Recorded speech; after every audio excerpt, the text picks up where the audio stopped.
June 30, 2009 కరెక్ట్గా Canada డేకి ఒక్కరోజు ముందు కింగ్స్టన్ పోలీస్ స్టేషన్కి ఎర్లీ మార్నింగ్ ఒక కపుల్ వచ్చి వాళ్ళు నయాగ్రా వాటర్ ఫాల్స్ ని చూడడానికి ఫ్యామిలీతో ఇక్కడ వరకు వచ్చి రిటర్న్ అవుతూ ఉండగా ఒక హోటల్లో ఆగారు. కరెక్ట్గా midnight 2 AM కి వాళ్ళ పెద్ద కూతురు జైనబ్ కార్లో తన బట్టలు ఉన్నాయని చెప్పి కార్ కీస్ తీసుకుని బయటికి వెళ్ళింది. కానీ మార్నింగ్ లేచి చూసేసరికి జైనబ్ కనిపించలేదు. అంతేకాదు ఆమె పక్క రూమ్ లో ఉండాల్సిన మిగతా ఇద్దరు కూతుర్లు కూడా కనిపించకుండా పోయారు. అండ్ దీనితో పాటు వాళ్ళ ఇంట్లో పని మనిషి అండ్ వీళ్ళ కారు కూడా కనిపించట్లేదు. సో దాంతో కంప్లైంట్ రిజిస్టర్ చేయడానికి అని చెప్పి వచ్చారు. అయితే పోలీసులు అడిగిన క్వశ్చన్ ఏంటంటే వాళ్ళ మొబైల్ కి కాల్ చేసి చూసారా అని. కానీ అసలు ఈ కనిపించకుండా పోయిన ఎవ్వరికి కూడా సెల్ ఫోన్స్ లేవు అని చెప్పారు. దాంతో పోలీసులు వాళ్ళు ఎక్కడ ఉన్నారు ఎక్కడికి వెళ్లారు అని కనుక్కుంటూ ఉండగానే డిటెక్టివ్ కానిస్టేబుల్ డెమ్స్టర్ గారికి ఒక కాల్ వచ్చింది. రియూ కెనాల్ లో ఫిషింగ్ చేస్తున్న వాళ్ళకి ఒక కార్ మునిగిపోయి కనిపించింది అని చెప్పి వెంటనే పోలీసులందరూ కూడా అక్కడికి వెళ్ళిపోయారు. పోలీస్ డ్రైవర్ ఒక అతను ఈదుకుంటూ ఆ కార్ దగ్గరికి వెళ్ళాడు. దాని లోపల జైనబ్ ఫ్రంట్ ప్యాసింజర్ సీట్ లో తల ముందుకు వాలిపోయి చనిపోయి కనిపించింది. అంతేకాదు అదే కార్ లోపల వెనక సీట్ లో ఆమె సిస్టర్ సహార్ అండ్ ఇంకో చెల్లి గీతి శవాలు కూడా పక్క పక్కనే తేలుతూ కనిపించాయి. వాళ్ళ చేతులు ఎలా ఉన్నాయంటే ముందున్న డ్రైవర్ సీట్ హెడ్ రెస్ట్ ని పట్టుకుంటున్నట్టు ఉన్నాయి. అండ్ వెనక సీట్ లో వీళ్ళతో పాటే వీళ్ళ ఇంట్లో పనిచేసే రోనా కూడా చనిపోయి పడి ఉంది. అక్కడ ఉన్న వాళ్ళలో ఏజ్డ్ పర్సన్ రోనా మాత్రమే. వెంటనే అక్కడ జరిగింది చూసి పోలీసులు వీళ్ళే డ్రైవ్ చేసుకుంటూ యాక్సిడెంటల్ గా కెనాల్ లో పడిపోయారేమో అనుకున్నారు. దాంతో వెంటనే వీళ్ళ పేరెంట్స్ కి కూడా ఇన్ఫార్మ్ చేశారు. కానీ ఇక్కడ నుండి ఈ కేసులో చాలా చాలా ట్విస్టులు రాబోతున్నాయి. అందరూ యాక్సిడెంట్ అనుకుంటున్న ఇది యాక్సిడెంట్ కాదు, ఒక హత్య. అతి దారుణంగా 4 అమ్మాయిలని చంపేశారు. చిన్న పిల్లని కూడా చూడకుండా వాటర్ లో ముంచి చంపేశారు.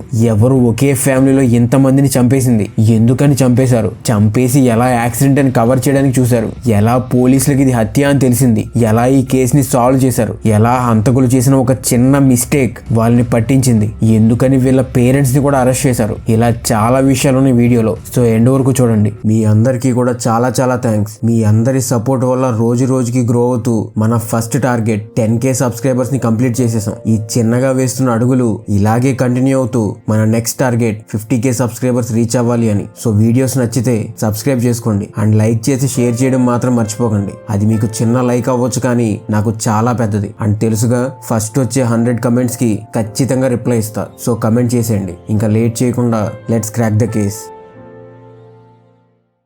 పోలీసులు అదే రోజు ఆ కార్ని బయటికి తీసి ఆ కార్లో నుండి అండ్ ఆ చుట్టుపక్కల ఉన్న ఏరియా నుండి కూడా ఎవిడెన్స్ ని కలెక్ట్ చేశారు. వాళ్ళకి అన్యూజువల్ గా కనిపించిన విషయాలు ఏంటంటే కార్లో ఎవ్వరు కూడా సీట్ బెల్ట్ పెట్టుకుని లేరు. అంతేకాదు కార్ ఇగ్నిషన్ కీ కూడా ఆఫ్ చేసి ఉంది. సో అసలు కీనే తిప్పకుండా ఉంటే మరి డ్రైవ్ చేసుకుంటూ కార్ని నీళ్ళలోకి ఎలా తీసుకొచ్చారని చెప్పి డౌట్ స్టార్ట్ అయింది. అంతేకాదు కార్లోకి వాటర్ వెళ్ళినప్పుడు ఎవ్వరు కూడా బయటికి రావడానికి ట్రై చేయలేదు. అండ్ ఈ కార్కి ఉన్న 4 విండోస్ లో ఒక్క విండో మాత్రం కొంచెం ఓపెన్ చేసి ఉంది. కరెక్ట్ గా వాటర్ లోపలికి ఫాస్ట్ గా వెళ్ళడానికి రెడీ చేసి పెట్టినట్టు. అండ్ ఆ కార్ కి వెనక సైడ్ న ఏదో గుద్దినట్టు కూడా డెంట్ ఉంది. సో పోలీసులకైతే ఇందులో డౌట్ స్టార్ట్ అయింది. ఇది నార్మల్ యాక్సిడెంట్ కాదేమో అనే యాంగిల్ లోనే ఇన్వెస్టిగేషన్ ని స్టార్ట్ చేశారు. శవాలన్నీ కూడా అటాప్సీకి పంపించారు. July 2 రిపోర్ట్స్ అన్ని కూడా వచ్చాయి. అందులో వీళ్ళందరి చావుకి కూడా నీటిలో మునిగిపోవడమే కారణం అని వచ్చింది. అది తప్ప వీళ్ళ బాడీలో ఎలాంటి హార్మ్ఫుల్ ఇంగ్రీడియంట్ లేదు అని తెలిసింది. పోలీసులకి ఏమీ అర్థం కాలేదు. ఒక పక్కన చూస్తే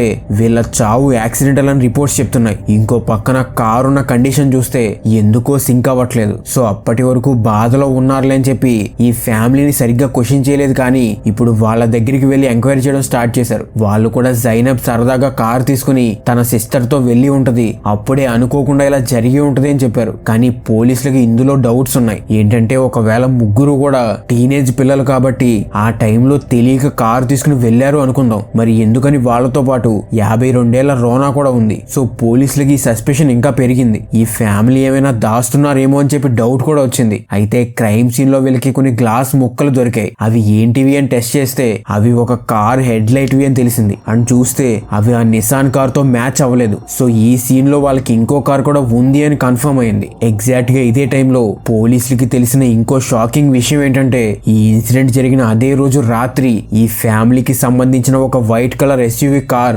మోంట్రెల్లాలో ఒక పోల్ కి గుద్దుకుంది అని చెప్పి రిపోర్ట్ చేశారు. అండ్ ఆ కార్ డ్రైవ్ చేసింది ఇంకెవరో కాదు, ఈ అమ్మాయిల ఓన్ బ్రదర్ హమీద్. సో పోలీసులు ఏం జరిగి ఉంటది అని చెప్పి ఒక చిన్న థియరీ రెడీ చేసుకున్నారు. నిసాన్ కార్ ఈ కెనాల్ దగ్గర ఉండగా హమీద్ ఈ వైట్ కలర్ కార్ తో వచ్చి వాళ్ళని వెనక నుండి డాష్ ఇచ్చి కార్ కెనాల్ లోకి వెళ్లేలా చేసి ఉంటాడు అని చెప్పి. అండ్ ఇప్పుడు కార్ కి డ్యామేజ్ అయింది అని డౌట్ వస్తుందేమో అని చెప్పి ఇలా వేరే దాన్ని గుద్దినట్టు 911 కి కాల్ చేసి రిపోర్ట్ చేస్తే డౌట్ ఇతని మీదకి రాదు అనుకున్నాడు. సో ఈ థియరీని బేస్ చేసుకుని పోలీసులు వెంటనే ఆ వైట్ ఎస్యూవీని కూడా హ్యాండ్ ఓవర్ తీసుకుని దాని హెడ్ లైట్ గ్లాస్ ని చూస్తే కరెక్ట్ గా కార్ పీసెస్ వాళ్ళకి అక్కడ క్రైమ్ సీన్ లో దొరికాయని చెప్పి కన్ఫర్మ్ అయింది. సో ఫస్ట్ అసలు ఆ కార్ ని ఆ రోజు నైట్ డ్రైవ్ చేసింది హమీదే కాబట్టి అతన్ని కస్టడీలోకి తీసుకుని ఎంక్వైరీ చేయడం స్టార్ట్ చేశాడు. ఇందులో అతనికి చాలా క్లియర్ గా చెప్పారు, నువ్వు చాలా తెలివిగా చేసా అనుకుంటున్నావు, బట్ ఆ రోజు నైట్ నువ్వు కార్ ని కెనాల్ లోకి గుద్దేసినప్పుడు నీ కార్ కి కూడా డ్యామేజ్ అయింది. ఆ డ్యామేజ్ పీసెస్ మొత్తాన్ని తీసేసా అనుకున్నావు కానీ అందులో కొన్ని చిన్న చిన్న పీసెస్ అక్కడే ఉండిపోయాయి. సో దొరికేసావని చెప్పి అతని దగ్గర నుండి కన్ఫెషన్ తీసుకోగలిగారు. ఫైనల్లీ చేసింది ఇతనే అని తెలిసిపోయింది. కానీ ఎందుకని సొంత సిస్టర్స్ ని చంపేశాడని చెప్పి తెలుసుకునే ముందు అంత ఈజీగా ఇతను దొరికేస్తే ఈ రోజు మనం ఈ కేసు గురించి మాట్లాడుకోం కదా. ఈ కేసులో ఇంకా క్రిమినల్ కంప్లీట్ గా దొరకలేదు. స్టిల్ పోలీసులకి డౌట్ ఉంది. ఏంటి అంటే ఇతను ఒక్కడే ఇవన్నీ చేశాడని చెప్పి. హమీదేమో మొత్తం తనే చేశా అని చెప్తున్నాడు. కానీ కొత్తగా వచ్చిన ఫోరెన్సిక్ రిపోర్ట్స్ లో అమ్మాయిల నెక్ వెనక గట్టిగా పట్టుకుని ఉన్న మార్క్స్ ఉన్నాయి అని చెప్పి అండ్ వాళ్ళు చనిపోయిన టైం కూడా 12 to 1 AM మధ్యలో ఉంటది అని తెలిసింది. కానీ కార్ వాటర్ లోకి వెళ్ళినప్పుడు దాని పవర్ పనిచేయదు కదా. సో అలా ఇన్స్ట్రుమెంట్స్ అన్ని కూడా లాస్ట్ యాక్టివ్ గా ఉన్నది 2:30 AM అని తెలిసింది. సో మరి 12 to 1 మధ్యలో వీళ్ళు చనిపోతే కార్ 2 వరకు కూడా ఆన్ లో ఎలా ఉంది అని చెప్పి పోలీసులకు వచ్చిన ఫస్ట్ డౌట్ అది. అండ్ ఇప్పుడు ఇది మొత్తం ఇతను ఒక్కడే చేయలేదేమో, ఇతనికి ఎవరో హెల్ప్ చేశారని చెప్పి ఇతని పేరెంట్స్ ని కూడా అడుగుతున్నారు. కానీ వాళ్ళ దగ్గర నుండి ప్రాపర్ గా రెస్పాన్స్ రావట్లేదు. సో పోలీసులు చేసిన ఇంకో తెలివైన పని ఏంటంటే ఇప్పుడు వైట్ కలర్ ఎస్యూవీ ఉంది కదా, దాన్ని మళ్ళీ వీళ్ళ పేరెంట్స్ కి రిటర్న్ ఇచ్చేశారు. కానీ దాని లోపల ఒక ఆడియో డివైస్ ని పెట్టారు, వాళ్ళ కార్ లో ఏమైనా మాట్లాడుకుంటే వినడానికి. దీని ద్వారా ఏంటంటే అట్లీస్ట్ ఒకవేళ వాళ్ళు ఈ కేసు గురించి ఏమైనా మాట్లాడుకుంటే దాని నుండి ఏమైనా లీడ్స్ వచ్చే ఛాన్స్ ఉంది అని చెప్పి చాలా జాగ్రత్తగా వాళ్ళ మాటలు వింటున్న పోలీసులకి అసలైన షాక్ తగిలింది. ఏంటంటే ఈ అమ్మాయి వాళ్ళ ఫాదర్ మొహమ్మద్ షఫియా అతను తన కూతుర్లని ఎంత ప్రేమిస్తున్నాడు అని చెప్తూ ఒక పక్కన బాధపడుతూ ఉన్నాడు. అండ్ సడన్ గా టోన్ మార్చి ఒకవేళ వాళ్ళు ఇంకో 100 సార్లు బ్రతికి వచ్చినా కానీ నేను వాళ్ళని ఇలాగే చంపుతా అని చెప్పాడు. అతని పక్కనే ఉన్న అతని వైఫ్ తబా అతనితో మాట్లాడుతూ అలా కాదండి, తప్పు చేసింది జైనబ్ ఒక్కతే కదా, మిగతా ఇద్దరిని కూడా చంపకుండా ఉండాల్సింది అని చెప్తుంది. కానీ మొహమ్మద్ మాత్రం లేదు, వాళ్ళ ముగ్గురిని చంపడంలో తప్పు లేదు, ఫ్యామిలీ పరువు కన్నా కూడా ఏది ఎక్కువ కాదు అని చెప్పాడు. ఈ ఒక్క ఆడియో క్లిప్ తో పోలీసులు వీళ్ళిద్దరిని కూడా అరెస్ట్ చేసేశారు. అసలు సొంత పేరెంట్సే వాళ్ళ పిల్లల్ని ఎందుకు చంపేశారు అని చెప్పి కెనడా అంతా కూడా షాక్ లో ఉంది. పోలీసులు కూడా ఇది తెలుసుకోవడానికి ట్రై చేస్తూనే ఉన్నారు. ఫైనల్ గా వాళ్ళు ఇంత దారుణమైన పని చేయడానికి రీజన్ తెలిసింది. అండ్ ఎలా ప్లాన్ చేశారు, ఎందుకు చంపారు, ఎవరెవరు ఇన్వాల్వ్ అయ్యారు అని చెప్పి తెలియాలి అంటే మనం ఇప్పుడు ఈ ఫ్యామిలీ గురించి తెలుసుకోవాలి. సో అసలు స్టార్ట్ నుండి వాళ్ళని చంపే వరకు ఏం జరిగింది అని చెప్తా ఇప్పుడు. అండ్ చెప్పబోయే ముందు ఇంకో ట్విస్ట్ ఏంటో తెలుసా, కార్ లో ఉన్న పని మనిషి రోనా ఉంది కదా, ఆమె యాక్చువల్లీ పని మనిషి కాదు, Mohammed first wife. 1980 Afghanistan. Just 7th grade వరకు మాత్రమే చదువుకున్న మహమ్మద్ షఫియా అనే పర్సన్ చిన్న బిజినెస్ స్టార్ట్ చేసుకుని రన్ చేస్తూ ఆ ఇయర్ లోనే రోనా అనే అమ్మాయిని పెళ్లి చేసుకున్నాడు. పెళ్లి జరిగి 5 years అవుతుంది కానీ వాళ్ళకి ఇంకా పిల్లలు పుట్టట్లేదు. టెస్టులు చేస్తే రోనాకి పిల్లలు పుట్టరు అని తెలిసింది. ఆ రోజు నుండి కూడా ఆమెని జస్ట్ ఇతనికి కోపం వచ్చినప్పుడు కొట్టడానికి అండ్ హింసించడానికి మాత్రమే పెట్టుకున్న ఒక వస్తువులా ట్రీట్ చేసేవాడు. అప్పటికి అవి భరిస్తూ ఉన్న రోనా మొహమ్మద్ కి పిల్లలు కావాలి కదా అని చెప్పి నీకు ఓకే అయితే వేరే పెళ్లి చేసుకో అని కూడా సజెస్ట్ చేసింది. దాంతో 1989 లో మహమ్మద్ పెళ్లి చేసుకున్న సెకండ్ వైఫ్ తబా. అయితే 1992 లో మహమ్మద్ ఆస్ట్రేలియా వెళ్లి అక్కడ బిజినెస్ స్టార్ట్ చేద్దాం అనుకున్నాడు. అండ్ వెళ్లి మొత్తం అన్ని సెట్ చేసుకుని 1993 లో బిజినెస్ కూడా స్టార్ట్ చేస్తాడు. అది నడుస్తూ ఉండగానే ఇక్కడ వచ్చిన మనీతో దుబాయ్ లో సెకండ్ హ్యాండ్ కార్ సేల్ చేసే ఒక బిజినెస్ స్టార్ట్ చేశాడు. అది సక్సెస్ఫుల్ గా రన్ అవడంతో 1996 లో అతని ఇద్దరి వైఫ్స్ ని అండ్ సెకండ్ వైఫ్ తో పుట్టిన 7 పిల్లల్ని కూడా తీసుకుని దుబాయ్ షిఫ్ట్ అయిపోతాడు. ఇక్కడ ఉన్న 10 years లో మల్టీ మిలియనియర్ అయిపోయాడు. 2006 వచ్చింది. కెనడియన్ గవర్నమెంట్ ఒక ఇమిగ్రెంట్ ఇన్వెస్ట్మెంట్ ప్రోగ్రామ్ స్టార్ట్ చేసింది. ఏంటంటే ఎవరైనా కెనడాలో మిలియన్స్ లో మనీ ఇన్వెస్ట్ చేస్తే వాళ్ళకి సిటిజన్షిప్ ఇస్తాము అని చెప్పి. వెంటనే ఇది తెలిసిన మొహమ్మద్ కెనడాలో 2 million పెట్టి ఒక మాల్ కొన్నాడు. అండ్ ఇంకో 200K పెట్టి ఒక ఇల్లు కూడా కొని అతని సెకండ్ వైఫ్ ని అండ్ పిల్లల్ని మాత్రమే తీసుకుని కెనడా వెళ్ళిపోయాడు. ఎందుకంటే వైఫ్ కి మాత్రమే సిటిజన్షిప్ వస్తుంది కాబట్టి. అండ్ రోనాని కొన్ని మంత్స్ ఆఫ్ఘనిస్తాన్ లో ఉండమని చెప్పాడు. అండ్ వన్స్ కెనడాకి షిఫ్ట్ అయిన తర్వాత కొన్ని మంత్స్ కి వీళ్ళు వేసిన ప్లాన్ ఏంటంటే రోనా వీళ్ళ ఇంట్లో వర్క్ చేయడానికి వస్తున్న పని అమ్మాయి అని చెప్పి ఆమెకి వీసా ఇప్పించి ఇక్కడ వరకు తీసుకొచ్చారు. రోనా ఇలా వాళ్ళతో కలిసి ఉంటున్నానే హ్యాపీనెస్ లో ఉంది, కానీ ఆమెకి తెలియదు ఇదే ఆమె లైఫ్ లో చేస్తున్న అతి పెద్ద తప్పు అని. రోనాకి పిల్లలు లేకపోయినా కానీ ఈ 7గురిని ఆమె సొంత పిల్లల్లా చూసుకునేది. కానీ ఇప్పుడు కెనడా రాగానే తబా రోనాని దారుణంగా ట్రీట్ చేయడం స్టార్ట్ చేసింది. ఆమె దగ్గర నుండి పాస్పోర్ట్ కూడా లాగేసుకుని ఇంట్లో పనామలనే ట్రీట్ చేసేది. మొహమ్మద్ కూడా ఇప్పటికీ ఏమైనా కోపం వస్తే వెళ్లి రోనానే కొట్టేవాడు.